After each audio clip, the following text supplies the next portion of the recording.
Bismillahirrahmanirrahim. Let's start our today lecture. It is related to the storage of the different cereals.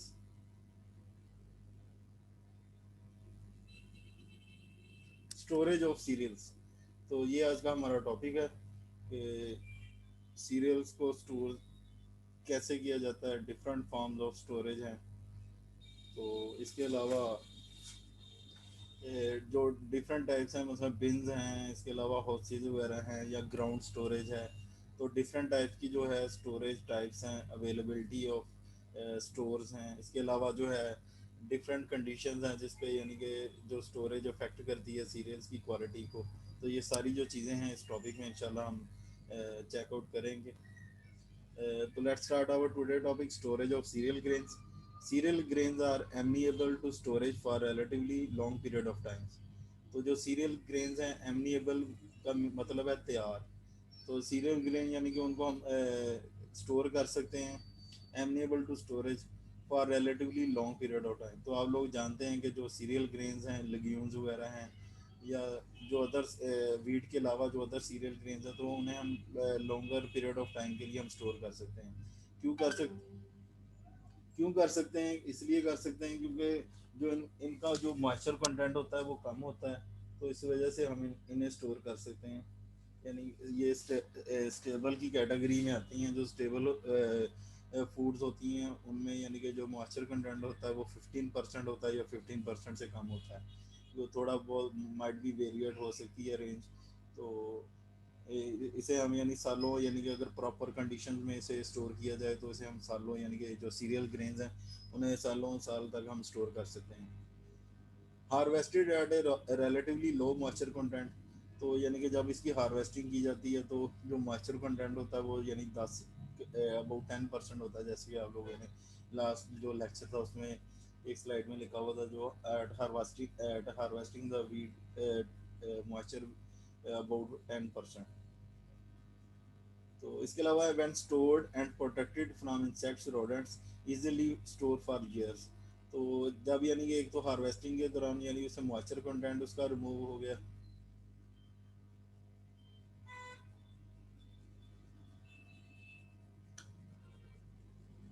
ये थोड़ी सी जो ये slides हैं ये आप लोगों के इंफॉर्मेशन के लिए हैं कि मसलन ये स्किप होगी सॉरी लेक्चर में। तो ये टेस्ट वेट वगैरह हीट डैमेज में इतना डैमेज करना, फॉरेन मटेरियल ब्रोकन, ये इंफॉर्मेशन है जस्ट ये यहाँ से स्टार्ट जो हो रही है।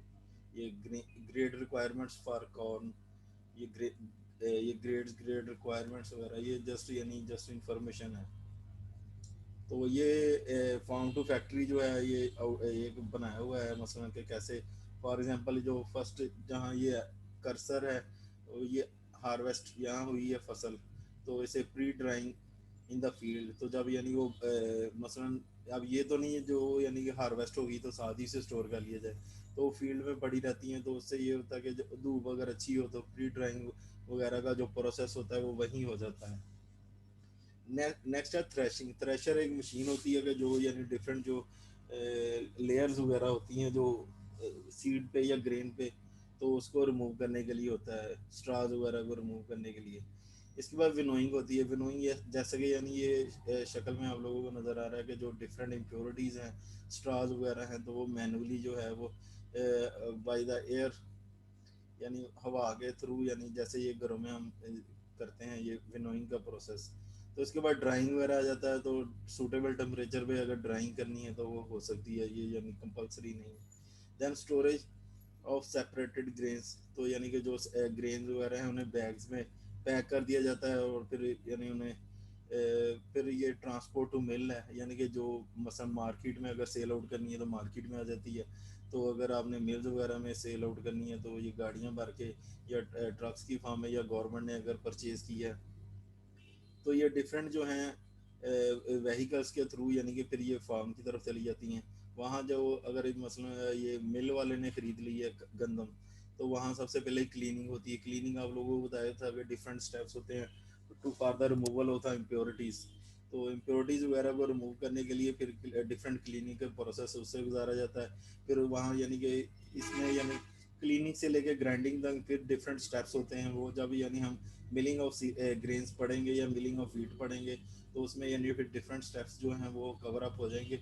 ये क्लीनिंग के बाद यानी ग्राइंडिंग का प्रोसेस होता है, तो ग्राइंडिंग के बाद ब्लेंडिंग वगैरह हो जाती है। ब्लेंडिंग के बाद सीविंग, यानी कि सीविंग मीन यानी कि जो डिफरेंट फ्रैक्शंस हैं उसे हमने साइज बेस पे यानी कि उसे रिमूव कर लेना, जहाँ जहाँ यानी कि रोलिंग या मिलिंग वगैरह हो रही है तो वो सीविंग का प्रोसेस होता है। फिर यानी जो भी प्रोडक्ट बनी है वो पैक्ड हो जाती है प्रॉपरली, यानी कि डिफरेंट बैग्स में, डिफरेंट जो उसकी हैं 10-20 kg 40 kg जितनी भी, यानी कि जितना बड़ा बैग है उस हिसाब से, या जो प्रोडक्ट सेल कर रही है जो मिल है तो वो उस हिसाब से वो पैकिंग वगैरह हो जाती है, वो मिल में स्टोर कर लेते हैं। तो फिर ये नेक्स्ट जो है मसलन पैकेजिंग, स्टोरेज एंड डिस्ट्रीब्यूशन वगैरह, तो जो यानी कि चीज़ें वगैरह सेल आउट करनी है, या जो डिफरेंट दुकानदार हैं, रिटेलर्स हैं, होलसेल डीलर्स हैं, तो उनको फिर ये मिल सारी चीज़ें प्रोवाइड कर देती है। तो ये फार्म टू फैक्ट्री जस्ट थोड़ा सा ओवरलुक था। एंड तो ये स्टोरेज ऑफ सीरियल्स हम पढ़ रहे थे। तो when stored and protected from insects and rodents easily stored for years, तो अगर हम इसे यानी कि प्रॉपरली स्टोर किया जाए, उसे प्रोटेक्ट किया जाए इंसेक्ट और रोडेंट से, तो डिफरेंट टाइप्स के जो इंसेक्ट हैं, बोरर्स वगैरह, वीवर्स, तो यानी डिफरेंट टाइप्स के जो है इंसेक्ट पेस्ट वगैरह होते हैं जो कि यानी सीरियल्स पे ग्रो करते हैं, और जो खुराक है उन्हें इन्फेस्टेड करते हैं, कंटेमिनेट कर देते हैं। तो अगर उनसे इंसेक्ट से और रोडेंट्स जो ये चूहे वगैरह होते हैं, तो इनसे अगर यानी कि हम सीरियस को बचा लेंगे तो हम इसे स्टोर कर सकते हैं फॉर मैनी ईयर्स। नेक्स्ट है under ideal storage conditions like low temperature and inert atmosphere, safe storage में भी मेजर्ड इन डिकेड्स।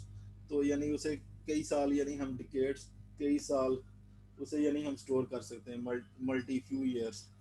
तो अंडर आइडियल स्टोरेज कंडीशन में क्या है कि लो टेम्परेचर हो, एक यानी टेम्परेचर ज़्यादा हाई ना हो, ये ना हो कि ज़्यादा हाई टेम्परेचर पे अगर स्टोर किया है तो वो जो मॉइस्चर कंटेंट है वो बिल्कुल ही ख़त्म, यानी कि ना होने के बराबर हो जाए, 7-8 पे चला जाए, 6 पे चला जाए।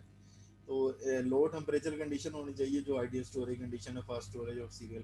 तो इसके अलावा जो एटमॉस्फेरिक है, यानी कि जो ह्यूमिडिटी वगैरह होती है, या जो एटमॉस्फेरिक प्रेशर होता है वो यानी कि प्रॉपर होना चाहिए। Next, throughout his history, cereal grains have given humans a buffer against crop failure and starvation. तो सम टाइम ये होता है कि डिफरेंट ओकेजन्स पे वर्ल्ड वाइड, यानी कि मसलन जैसे कि ये सिंध में और जो पंजाब के डिफरेंट डिस्ट्रिक्ट्स में जो ये क्रॉप पे हमला हुआ था टिड्डी दल का, जो हापर सा है, तो वो जो खड़ी फसलें हैं, तैयार फसलें हैं, या जो अभी मेच्योरिटी की तरफ जा रही थी, वो सारी के सारी एकड़्स पे जो फसलें खड़ी थी वो जो जानवर है वो खा गया। तो इस तरह यानी क्रॉप फेलर हो गया। उससे ये हुआ कि जो जो सिंध से यानी कि डिफरेंट जो रीजन्स है पाकिस्तान में, वहाँ जो फसलें वगैरह या जो सब्जियां वगैरह जो फल वगैरह जाने थे वो नहीं गए। तो इससे ये हुआ अल्टीमेटली जो प्राइस थी वो चीज़ों की ज़्यादा हो गई, तो इन्फ्लेशन हो गई। तो मार्केट में वो चीज़ अवेलेबल नहीं थी, जो अगर थी वो किसी और एरिया की, तो वो डबल प्राइस पे अवेलेबल थी। तो इस तरह यानी कि जैसे अब है इस तरह यानी कि अभी जो मार्केट्स में जो फ्रूट्स एंड वेजिटेबल्स का रेट है वो काफ़ी ज़्यादा है। तो ये जो सीरियल ग्रेन्स की हम करते हैं स्टोरेज, तो ये बफर प्रोवाइड करती है अगेंस्ट क्रॉप फेलर, यानी ये तो होगी क्रॉप फेलर। तो स्टारवेशन भी यानी इसी का है, मसलन जो खुश्क साली है फॉर एग्जांपल, पहले ये नहरी निज़ाम या ये जो दूसरा ये इरिगेशन का जो निज़ाम था वो इतना बेहतर या अच्छा नहीं था। तो फिर ये होता था कि फॉर एग्जांपल आप लोगों ने हज़रत यूसुफ अलैहिस्सलाम का माइट भी वाक़या सुना हो, तो उसमें जो गंदम है वो तो 7 साल के लिए वो पहले यानी कि नेमत फरवानी, यानी कि जो फसल है वो बहुत अच्छी होती है उसमें, यानी कि जो हज़रत यूसुफ अलैहिस्सलाम का यानी कि वाक़या है उसमें। तो 7 साल यानी बहुत अच्छी फसल होती है, तो फिर 7 साल यानी कि फिर बारिश बिल्कुल नहीं होती। तो फिर 7 साल उन्होंने वो चीज़ जो गंदम है, गोशे हैं, वो स्टोर कर लेते हैं। तो 7 साल वो फिर वो यूज़ करते हैं। तो इस तरह यानी स्टारवेशन डिफरेंट कंट्रीज़ में हो जाती हैं जहाँ यानी कि ये खुश्क साली है, यहाँ जो जो ज़मीन है वो ज़रखेज़ नहीं है, तो वो गंदम इंपोर्ट करते हैं। पाकिस्तान एग्रीकल्चर कंट्री है लेकिन हम फिर इम्पोर्ट कर रहे हैं, बाहर से ममालिक से ये गंदम वगैरह आ रही है, हालांकि यहाँ तो सरप्लस गंदम होती है। Anyhow, in comparison with dairy products, meat and fresh vegetable cereals are easy to store. तो अगर उसका कंपैरिजन किया जाए सीरियल ग्रेन्स का डिफरेंट डेयरी प्रोडक्ट्स के साथ, या मीट के साथ, या फ्रेश वेजिटेबल्स के साथ, तो सीरियल्स को स्टोर करना बहुत इजी है। फॉर एग्जांपल जो डेयरी प्रोडक्ट्स हैं तो उसे भी प्रॉपर यानी कि ये टेम्परेचर, कूलिंग टेम्परेचर चाहिए फॉर स्टोरेज। तो अगर कूलिंग टेम्परेचर नहीं होगा, जो दूध है वो ख़राब हो जाएगा।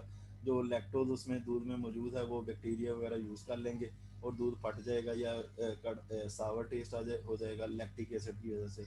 इसी तरह मीट है, मीट को भी यानी अगर प्रॉपरली स्टोर ना किया जाए तो वो ख़राब हो जाता है, उसकी क्वालिटी डिग्रेड हो जाती है। इसके अलावा जो फ्रेश वेजिटेबल्स हैं उनमें भी प्रॉपर जो कूलिंग कंडीशन है उस पर, यानी कि फ्रेश वेजिटेबल मसलन जो बाज़ार में सब्जियां वगैरह की शॉप्स होती हैं तो वहाँ मैक्सिमम 1 या 2 दिन तो फ्रेशनेस जो है वो ऐसा ऐसा यानी कम होना शुरू हो जाती है। तो इसी वजह से होती है कि टेम्परेचर फ्लक्चुएट करता है।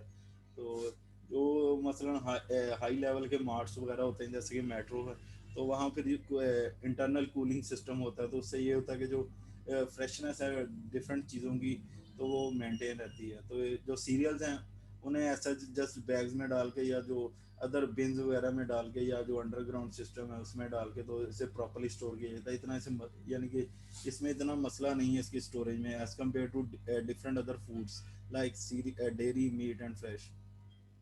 If storage conditions are not proper, they can and do go out condition। तो अगर स्टोरेज कंडीशन प्रॉपर नहीं होंगी तो उनकी डिटेरिएशन हो जाएगी, वो कंटेमिनेशन हो जाएंगे या जो इन्फेस्टेड हो जाएंगे, डिफरेंट इंसेक्ट पेस्ट वगैरह अटैक कर देंगे। Such loss of cereal stores have has led to starvation in the past and even today in some parts of the world. तो इस तरह के जो स्टारवेशन की जो कंडीशंस हैं ये यानी माजी में भी रही हैं और अब भी यानी कि मौजूद हैं दुनिया के कुछ हिस्सों में। तो जहाँ यानी कि सीरियल ग्रेन्स वगैरह की शॉर्टेज है वहाँ स्टारवेशन है, फाके हैं, तो वहाँ हिडन हंगर है, तो डिफरेंट टाइप्स की जो है डीजनरेटिव डिजीज़ हैं, क्योंकि जो प्रॉपर आपने जो अगर डाइट नहीं लेनी तो फिर बंदा यानी कि ऑटोमेटिकली ख़त्म हो जाता है। तो यानी कि ये डाइट की बेस पे ही है कि जो बंदा यानी कि डिफरेंट डिजीज़ के अगेंस्ट जो है वो सर्वाइव करता है। तो इसी तरह यानी कि पोस्ट हार्वेस्ट लॉसेज भी होते हैं, जैसे जब हार्वेस्टिंग वगैरह करते हैं तो पोस्ट हार्वेस्ट लॉसेज यानी कि जब हार्वेस्टिंग के बाद जो लॉसेज है, अगर प्रॉपर जो आपकी फसल है या जो आपके इतने फ्रूट्स वेजिटेबल या सीरियल्स ग्रो आउट किए हैं तो उसे प्रॉपर केयरिंग नहीं करनी, उसके लिए प्रॉपर स्टोरेज रूम या स्टोरेज एरियाज नहीं है, प्रॉपर कंडीशंस नहीं है, या फिर वो जो मार्केट की तरफ जो रास्ते जाते हैं या दूर दराज एरिया है वो इतनी हर किसान के पास इतनी सख्त नहीं होती कि वो अपनी चीज़ सेल आउट करे मार्केट्स में या जो शहर सिटीज़ में, क्योंकि वहाँ रेट ज़्यादा होता है। जो यानी कि जो बैकवर्ड एरियाज़ होते हैं वहाँ चीज़ का रेट भी बहुत कम होता है। फॉर एग्जांपल जो खालिश दूध है मसलन जो सरगोदा वाली साइड है इधर, तो मैंने वहाँ विज़िट किया था तो वहाँ 60 रुपीज़ पर केजी अच्छा खालिश दूध मिल रहा है। तो इधर जो है वो जो अच्छा सही दूध है वो 120 है। तो इस तरह यानी कि जहाँ चीज़ प्रोड्यूस हो रही है वहाँ उसका इतनी वैल्यू नहीं होती जितना कि यानी कि दूर दूर दराज एरियाज में जहाँ यानी कि इतनी यानी कि उसकी जो डिमांड है वो ज़्यादा है लेकिन जो प्रोडक्शन है वो कम है।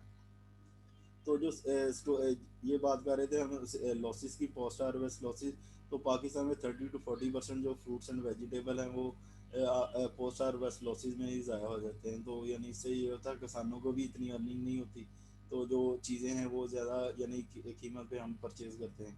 तो वही चीज़ अगर यानी कि प्रॉपर स्टोरेज या हैंडलिंग कंडीशंस या डिफरेंट जो पोस्ट हार्वेस्ट कंडीशंस हैं उससे वो उनको इम्प्लीमेंट किया जाए तो वो चीज़ें बच सकती हैं। उससे ये होता है कि जो हमें चीज़ें मुनासिब प्राइस पे मिलेंगी। और इसके अलावा जो सीरियल्स हैं उसमें भी 20 to 30% जो है लॉसेज होते हैं, पोस्ट हार्वेस्ट लॉसेज कहते हैं। नेक्स्ट है बेसिक टाइप्स ऑफ स्टोरेज। तो different types of basic storage, number one जो है उसमें ग्राउंड स्टोरेज है। ग्रेन इज हार्वेस्टेड वंस और twice during the year and consume through out the year.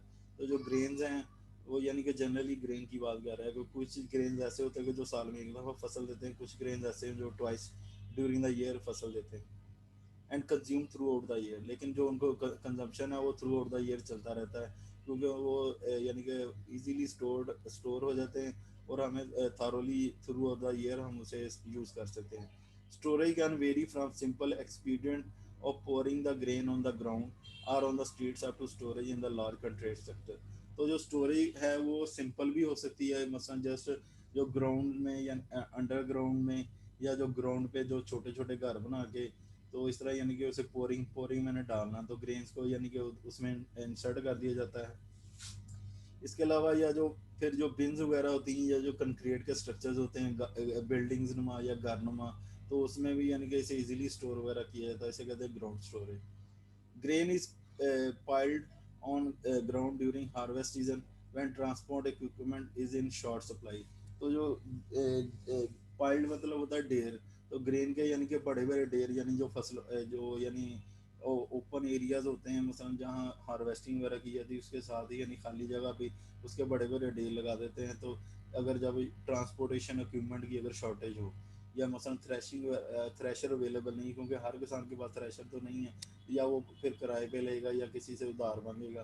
तो इस तरह यानी कि जो फैसिलिटीज़ हैं, इसी तरह जो इक्विपमेंट ट्रांसपोर्ट इक्विपमेंट्स हैं वो भी हर किसान के पास यानी जो अपनी ट्रांसपोर्ट फैसिलिटी नहीं है, तो अगर वो बाइक से लेगा या रेंट पे लेगा तो उसे एक्स्ट्रा कॉस्ट पे करनी पड़ेगी।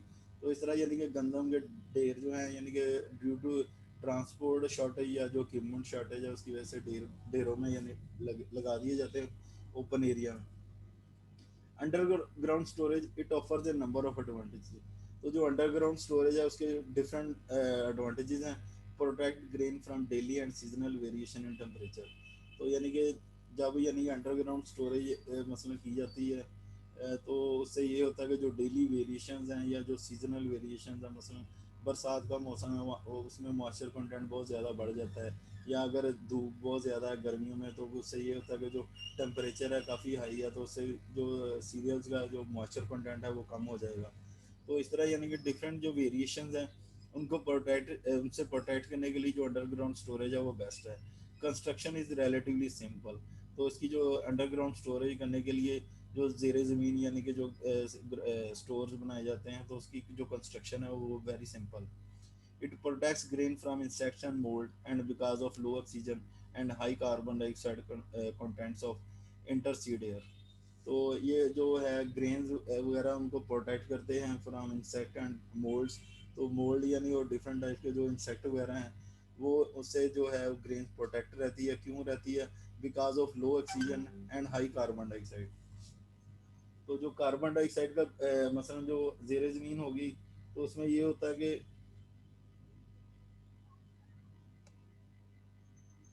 जो जेर ज़मीन यानी कि है जो स्टोरेज, उससे ये होगा कि जब आप यानी कि बेसमेंट वगैरह एरिया में जाते हैं तो वहाँ जो ऑक्सीजन कंटेंट होता है वो कम होता है, और हाई कार्बन डाइऑक्साइड यानी कि वो जेर ज़मीन जगह की वजह से। तो जो सीड में भी यानी कि जो डिफरेंट मॉइस्चर या जो ये ऑक्सीजन या जो ये कार्बन डाइऑक्साइड कंटेंट है तो ये भी वेरिएट करता है। नेक्स्ट है storage in bags. Bagged grain can be stored in any shelter that protect bags from weather and from predators। तो जो बैग्स होते हैं उसमें यानी कि जो बैग्ड ग्रेन्स है उसे हम यानी कि पैक करके बैग्स में ग्रेन्स को तो किसी भी शेल्टर में जहाँ यानी कि वो सेफ रहें, उसे यानी कि बचाओ रहे शेल्टर पना। तो that protects bags from weather, तो यानी कि वो धूप से या जो बारिश वगैरह है उससे बचाए। तो जो नमी वगैरह है या जो हार्श कंडीशंस एंड एनवायरनमेंट की उससे बचे रहें। And from predators. तो प्रीडेटर्स होते हैं जो हमलावर होते हैं लाइक इंसेक्ट पेस्ट वगैरह, तो इनको सबको प्रीडेटर्स रोडेंट्स वगैरह, क्योंकि जानवर भी जो हैं ये सीरियल ग्रेन को बड़े शौक से ये जो चिड़िया वगैरह है या जो दूसरे परिंदे वगैरह हैं या जो ये चूहे वगैरह हैं तो ये भी स्टोर सीरियल्स ग्रेन को बड़े शौक से खाते हैं। Handle without any equipment. तो इसका एडवांटेज भी क्या है? स्टोरेज इन बैग। तो जो यानी इसमें बैग को स्टोर बैग में जो चीज़ें ग्रेन्स को स्टोर किया जाता है तो उसके लिए हमें कोई स्पेसिफिक इक्विपमेंट नहीं चाहिए होता। वेट प्लीज अजान।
तो हम पढ़ रहे थे स्टोरेज इन बैग्स। तो इसमें यानी हैंडल विदाउट एनी इक्विपमेंट, तो यानी इसके लिए कोई स्पेसिफिक इक्विपमेंट नहीं चाहिए उसको टैकल करने के लिए या उसे हैंडल करने के लिए। तो इसके अलावा जो रिलेटिवली एक्सपेंसिव है, तो ये मेथड जो स्टोरेज इन बैग्स है ये रिलेटिवली एक्सपेंसिव है। वो इसलिए है कि जो डिफरेंट जो बैग्स वगैरह हैं तो उसकी जो प्राइसेस हैं वो काफ़ी ज़्यादा होती हैं। मसलन जो जूट के बने होते जो बैग्स हैं वो कॉस्टली होते हैं, तो इसलिए फिर या सेकंड हैंड यूज़ कर लेते हैं, वो ज़रा सस्ते पड़ जाते हैं। तो यानी अगर फ्रेश यानी यूज़ करेंगे तो वो काफ़ी कॉस्टली होते हैं। तो मोस्टली जो प्रैक्टिस की जाती है पाकिस्तान में वो ये होता है कि जो सेकंड हैंड बैग्स हैं वो यूज़ कर लेते हैं, जिसको पंजाबी में बोरे वगैरह कहते हैं या बोरियां जिसे कहते हैं उर्दू में। तो नेक्स्ट है बल्क स्टोरेज इन बिन्स। तो इसमें जो है most widely use type of storage today. तो जो टुडे जो चीज़ें यानी कि फॉलो की जाती हैं, मसलन जो घरों में भी हम यूज़ करते हैं वो बिन्स ही होती हैं स्टील की। तो mostly wide use type of storage today, तो ये जो बिन्स हैं ये मोस्टली वाइड यूज हो रही हैं पाकिस्तान में भी और अदर डिफरेंट कंट्रीज में भी। बिन्स है वे वेरिएबल साइज। तो जो बिन्स होती हैं जो यानी कि उनका जो साइज है वो डिफरेंट होता है, छोटी बड़ी, कंक्रीट की बनी हुई, स्टील की बनी हुई, इस तरह यानी डिफरेंट मटेरियल्स होते हैं, made up of would, steel, concrete. तो डिफरेंट जो मटेरियल है यूज होते हैं for the construction of beans. तो उसमें वुड आ जाता है, स्टील आ जाता है, कंक्रीट आ जाता है, जो सीमेंट वगैरह की बनी होती है उसे कंक्रीट कहते हैं। Next, when grain is poured in a bin, it forms an angle from the horizontal. That is called the angle of repose. तो जब यानी कि ग्रेन को हम बिन में पोर करते हैं तो it forms A angle from the horizontal, that is called the angle of repose. तो ये जो आप कर्सर का निशान देख रहे हैं, फॉर एग्जांपल ये मैं आपको एंगल बताता हूँ। मसलन ये एक पाइल बना हुआ, ढेर लगा हुआ है, ये यानी कि जो मसलन पैराबोला जैसे होता है ना, ऐसे ढेर लगा हुआ है।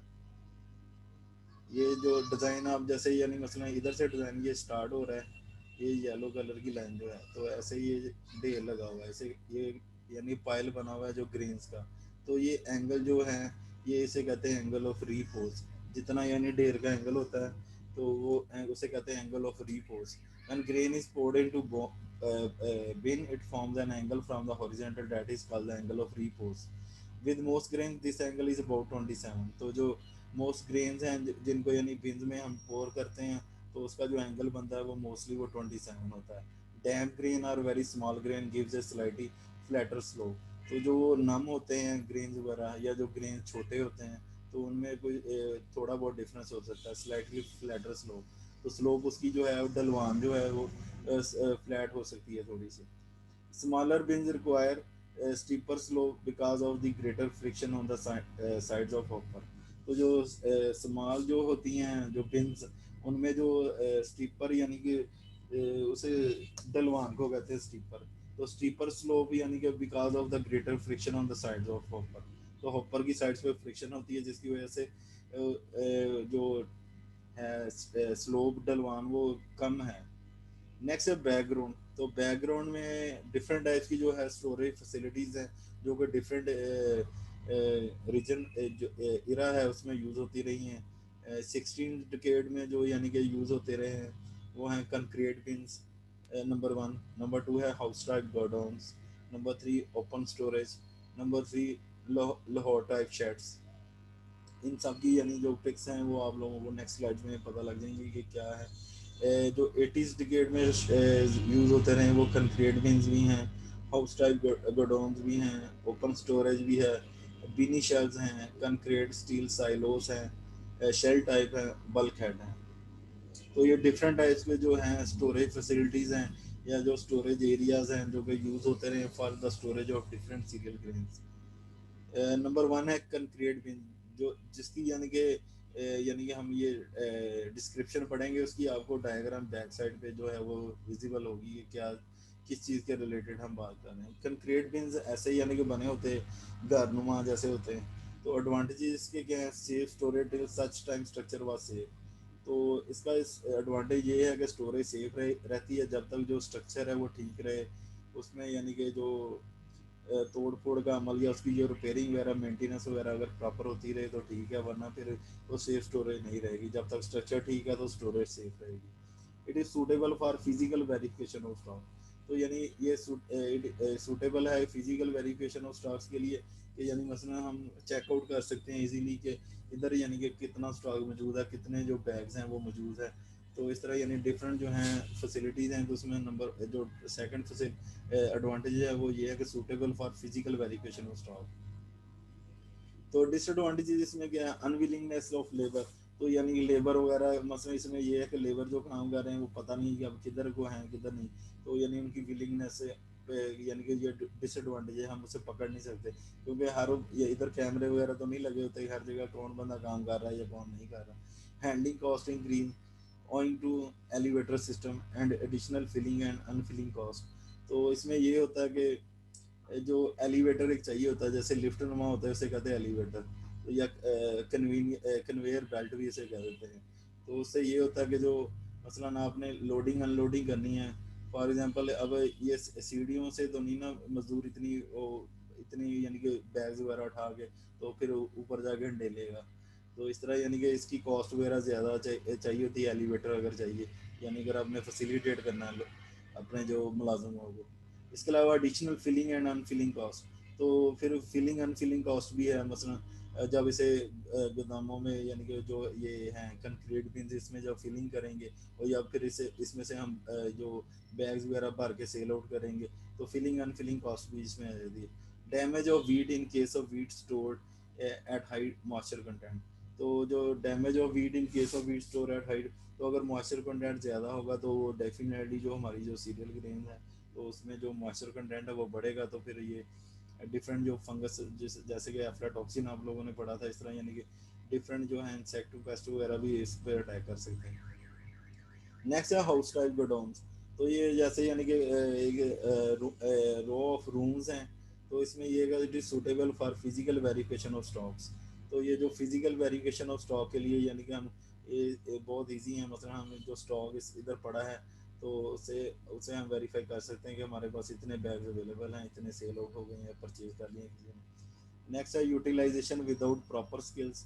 तो इसको यानी कि कोई प्रॉपर स्किल नहीं चाहिए इसे यूटिलाइज करने के लिए सच कोई भी बंदा यानी कि उसे यूज़ कर सकता है. इसमें कोई मुश्किल काम नहीं है, एलिवेटर वगैरह नहीं है, फिलिंग अनफिलिंग वाला सिस्टम नहीं है इसमें। नेक्स्ट है convenience of fumigation and storage. तो यानी कि मसलन ये नीचे ही है सारा जो सेटअप है, तो यानी स्टोरेज की जो है वो फैसिलिटी है कि इजीली बंदा अंदर भी जा सकता है, स्टोर भी चीज़ें कर सकता है और चीज़ें बाहर भी ले आता है, तो स्टोरेज कन्वीनियंस है इसमें। और फ्यूमिगेशन होती है डिफरेंट जो स्प्रेज वगैरह किए जाते हैं ताकि जो इंसेक्ट पेस्ट वगैरह या जो दीमक वगैरह होती है, तो इस तरह यानी कि फ्यूमिगेशन उस दीवारों की छतों की जाती है ताकि इंसेक्ट पेस्ट वगैरह दूर रहें। हैंडलिंग कन्वीनियंस, हैंडलिंग यानी कि आप लोगों को बता दिया कि यहाँ हैंडलिंग चीज़ों को रखना, चीज़ों को निकालना यानी कि इजी है, ग्राउंड पे ही सारा सिस्टम जो है वो चल रहा है। डिसएडवांटेजेस में क्या, इशू ऑफ क्वालिटी आ जाता है समटाइम कि जो स्टोर की हुई हैं वो उसकी क्वालिटी ठीक नहीं है। तो इसके अलावा इशू ऑफ टर्माइट, दीमक वगैरह का इशू भी आ जाता है, अगर मसलन फ्यूमिगेशन प्रॉपर नहीं की हुई तो फिर टर्माइट वगैरह भी जो डिटेरिएट करते हैं सीरियल्स को। नेक्स्ट है बैकग्राउंड बिनी शेल्स। तो बिनी शेल्फ जो हैं ये आप लोग जैसे ये मसलन ये सिंध वगैरह में प्रैक्टिस है, तो इस तरह के यानी उधर यानी कि मैंने देखे थे। तो इसमें एडवांटेजेस ये हैं कि convenient storage with cooler temperature in the summer. तो इसमें ये होता है कि जो चीज़ हमने स्टोर की हुई वो कूल ही रहेगी, यानी इसमें यानी कि जो है टेम्परेचर इतना फ्लक्चुएशन नहीं होती टेम्परेचर की। तो इसके अलावा जो इनकन्वीनियंट रिपेयरिंग है, मसला इसकी अगर कहीं जगह से टूट जाए या कोई सुराख वगैरह हो जाए, क्योंकि ये कंक्रीट का ही बना हुआ है, तो फिर इसकी जो रिपेयरिंग है वो ज़रा डिफ़िकल्ट टास्क है कि वो मसला अब इतनी ऊपर ऊंचाई पे जाके इसकी कौन रिपेयरिंग करेगा। तो इस तरह यानी कि काफ़ी टैकलिंग प्रॉब्लम है। तो इसके अलावा इनकन्वीनियंट फ्यूमिगेशन है, तो फ्यूमिगेशन का जो प्रोसेस है वो भी इस टाइप के जो बिनी शेल्स हैं उसमें यानी कि इनप्रॉपर है, इनकन्वीनियंट है। नेक्स्ट है शेल टाइप। तो शेल टाइप का जो एडवांटेजेस हैं उसमें ये है कि मैक्सिमम यूटिलाइजेशन ऑफ स्पेस है। तो जो यानी कि स्पेस है शेल टाइप में वो मैक्सिमम है। इसके अलावा suitable for physical verification of stocks. तो जो यानी स्टॉक वगैरह हमारे पास पड़ा है तो उसकी अगर हम फिजिकली वेरिफिकेशन करना चाहते हैं तो इजीली कर सकते हैं। इसके अलावा यूटिलाइजेशन विदाउट प्रॉपर स्किल्स। तो इसे यानी कि जो शेल टाइप जो है स्टोरेज एरिया, तो उसे हम विदाउट प्रॉपर स्किल्स हम यूज़ कर सकते हैं, कोई इशू नहीं है कि बंदा स्किल्ड होना चाहिए, वो कैसे टैकल करेगा, कैसे अनलोडिंग लोडिंग वगैरह होगी। Convenience of fumigation and storage. तो जो शेल टाइप है उसमें फ्यूमिगेशन और स्टोरेज वगैरह की फैसिलिटी है, वो कन्वीनियंट है। तो इनकन्वीनियंट फॉर लेबर, तो लेबर वगैरह के लिए कोई इशू है। इसके अलावा इशू ऑफ क्वालिटी और इशू ऑफ टर्माइट वगैरह हो सकते हैं। नेक्स्ट है बल्क हेड। तो इसमें भी lack of skilled manpower. तो यानी कि इसमें कोई स्पेसिफिक रिक्वायरमेंट है लेबर की कि वो लेबर जो है वो जिस इस एरिया में काम करना जो कर रहा है या करना चाहता है वो स्किल्ड हो। इसके अलावा not suitable for long term storage. तो ये नहीं, अगर हम इस जो बल्क हेड यूज़ कर रहे हैं तो उसमें लॉन्ग टर्म स्टोरेज नहीं हम कर सकें। नेक्स्ट है स्टील साइलोस। तो ये आप लोगों ने लाहौर के रास्ते में एक मिल आती है supreme, I think supreme flour mills, तो वहाँ यानी ये बिन्स वगैरह बने हुए हैं। इसके अलावा ये साहिवाल रोड पे भी है साहिवाल में, तो वहाँ आई थिंक पता नहीं अब वो सीरियल की है या किस फैक्ट्री। तो जो सुप्रीम फ्लोर मिल्स है यानी कि वो तो मुझे कन्फर्म है कि लाहौर में वो हमने विजिट की हुई है वो। तो डिफ़िकल्ट फ्यूमिगेशन है इधर, जो स्टील साइलोस यानी कि फ्यूमिगेशन में प्रॉब्लम हो सकती हैं। जो वीट डैमेजेस है at the top of silos. तो जो साइलोस के टॉप पे यानी कि जो वीट जो नीचे जो होंगी वो तो ऐसा ठीक रहेंगी, जो यानी ऊपर वाले पोर्शन में लेयर्स की फॉर्म में होती हैं तो उनके डैमेज होने का खतरा मॉइस्चर की वजह से या कुछ और, या इसमें वेट लॉस के भी चांसेस हैं क्योंकि ये हीट अप हो जाते हैं। तो फिर जो हमारी यानी कि सीरियल स्टोर की हुई है या जो गंदम हमने स्टोर की हुई है तो उसका वेट कम हो जाएगा, फिर वो लेदर से नुकसान है। Lack of skilled. तो यानी कि जो स्किल्ड पर्सन है उसके लिए वो चाहिए। नेक्स्ट है कंक्रीट साइलोस। तो ये इस तरह के कंक्रीट साइलोस हैं, ये जंग बाजार के बाहर भी आई थिंक बने हुए हैं। तो वहाँ भी यानी कि महकमा खुराक के जो हैं दफातर हैं, तो वहाँ यानी कि वो गंदम purchasing district food controller Faisalabad या असिस्टेंट फूड कंट्रोलर इधर बैठते हैं, ये जंग बाजार की बाहर वाली साइड पे। तो यहाँ जो प्रॉब्लम है, डिसएडवांटेजेस जो कंक्रीट साइलोस में, वो यही है कि वेट लॉस, यानी कि मसलन अगर टेम्परेचर कंटिन्यूसली चारों तरफ से पड़ रहा है, मसलन सूरज जब निकला है और जब सूरज गुरूब हुआ है तो तब तक यानी कि वो रोशनी में मेंटेन चीज रही है, तो डेफिनेटली वो गर्म होती होगी, जो सीमेंट है वो भी गर्म हो जाता है। तो इस तरह यानी उससे ये होगा कि मॉइस्चर लॉसेज होते हैं। नेक्स्ट है lack of skilled manpower. तो इसके लिए भी कुछ स्पेसिफिक, यानी बंदा टॉप पे जाए फिर वो ऊपर जाके ढेले, तो स्पेशली वो फिर नीचे से ये जो आप लोगों को दरवाजे से नज़र आ रहे हैं, तो इधर से ये अनलोडिंग वगैरह के लिए है, ऊपर से वो डाली जा रहे हैं, लोडिंग करी जा रहे हैं। जब यानी निकालनी है तो फिर इधर से ये रास्ता है, तो इधर से आप जाके अंदर से निकाल सकते हो।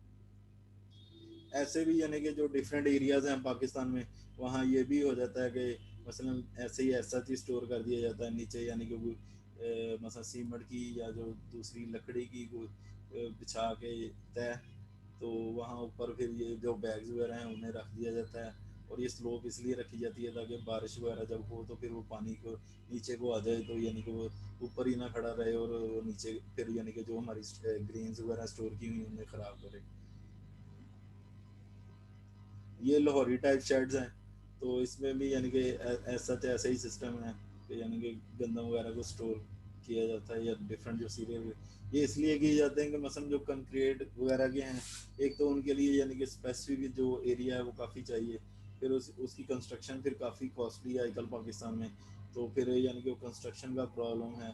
फिर यानी कि ये है कि जिस जगह मर्जी बन जाए, खैर है लाहौर टाइप शेड्स।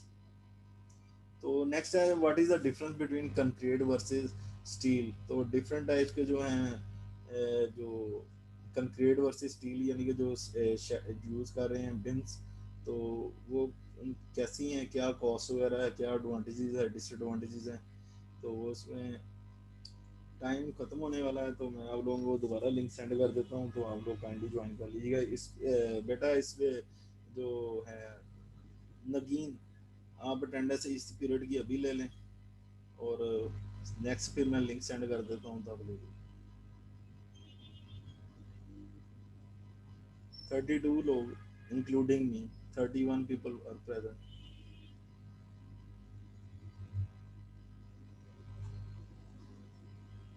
हाँ जी, होगी अटेंडेंस बेटा। सर अटेंडेंस ले लिए, लेकिन सर आपसे एक रिक्वेस्ट थी कि सर 10 मिनट दे दें नमाज के लिए, फिर लिंक नमाज सेंड पढ़ने कर चले दें 10 मिनट बाद, 5 फिर। 35 मिनट 5:35 हुए हैं, तो 5:45 पे स्टार्ट कर लें, या जी सर 6 ठीक बजे है कर सर। लें, अगर 15-20 मिनट का चाहते हैं तो 6 बजे कर लेते हैं स्टार्ट, जिस तरह मर्जी कर लें। सर बस वो नमाज का था 6 बजे कर लें, जी सर ठीक है। ठीक हो गया। 6 बजे पे मैं आप लोगों को लिंक सेंड कर दूँ। All right sir, thank you so much.